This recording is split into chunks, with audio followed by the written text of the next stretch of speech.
आज सूरत कांग्रेस प्रमुख श्री धनसुख भाई राजपूत ऐसे मुद्दे पर धरना प्रदर्शन का कार्यक्रम रहा जो राशन कार्ड में केवाईसी के लिए लाइन लगाना और छात्रवृत्ति के लिए केवाईसी के लिए बहुत परेशान होना, छात्रों की परेशानी जिसमें एक टेबल से हजारों और लाखों लोगों का काम करना, गवर्नमेंट की यह पॉलिसी नागौर लगती है। जैसे गैस के बटला का धीरे धीरे करके सब्सिडी बंद कर देना, लोगों को ना देना, ऐसे ही गवर्नमेंट की सुख सुविधाओं को धीरे धीरे करके बंद कर देगी। इसके लिए श्री धनसुख भाई राजपूत कांग्रेस पार्टी कलेक्टर साहब को अपना ज्ञापन दिया। गरीबों से अन्याय दूर करो, दूर करो, दूर करो। सवाल पूछी लो बबलू आ जाना, पकड़ लेना माइक ऑन करो। તમારે જે આજે એક આવેલા છો અને કેવાયસી ના લોકોને કઈ રીતે યાદ નહીં કે ધનસુખજી આખા ગુજરાત રાજ્યની જે બાળકોને શિષ્યવૃત્તિ માટે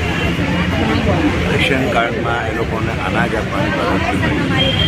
ભારત સરકારે કોઈ પરિપત્ર બહાર પાડ્યો છે અને એમાં જે લોકોને કાર્ડમાં તાત્કાલિક ગભરાઈ ગયા છે, પ્રજા ગભરાઈ ગયેલી છે, એમને એમ થાય છે કે અમે આટલી ગરીબી અને મોંઘવારીની વચ્ચે, બેરોજગારીની વચ્ચે અમને જે સરકાર તરફથી અનાજ મળતું છે તે બધું નથી થઈ ગયું, અમે જીવીશું કેવી રીતે? અને જે પરિસ્થિતિમાંથી લોકો પસાર થઈ રહ્યા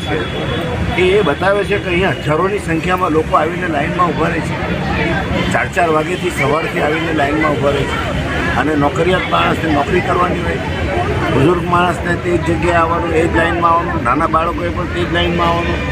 અવ્યવસ્થા અને લોકોનો માટે પ્રજાને ચિંતા કરવાનું સરકારને કંઈ પડી જ નથી અને એ બાબતમાં અમે એનું ધ્યાન દોરવા માટે અમે આજે આ આયોજન કર્યું છે અને આવતીકાલે સાંજે 4 વાગે કલેક્ટરશ્રીને આવેદનપત્ર આપ્યું કે આમાં કેટલી સરળતા થાય અને લોકો અને ગરીબ માણસો, શ્રમિકોના રોજગાર ચાલુ રહે અને એમનું કામ થાય, બાળકોના મા બાપો એમના બાળકોને લઈને આવે, એ લોકો પરેશાન ના થાય, વૃદ્ધ જે છે, સિનિયર સિટીઝન છે, તે લોકોને પણ ધક્કા ના ખાવા પડે અને તેમનું પણ કામ એક જ જગ્યાએ થઈ જાય અને સરળતાથી થાય એ માટેનું આયોજન કરવા માટે જે કંઈ પણ અમારે કાલે કલેક્ટરશ્રીને રજૂઆત કરવાની છે તે કરીશું।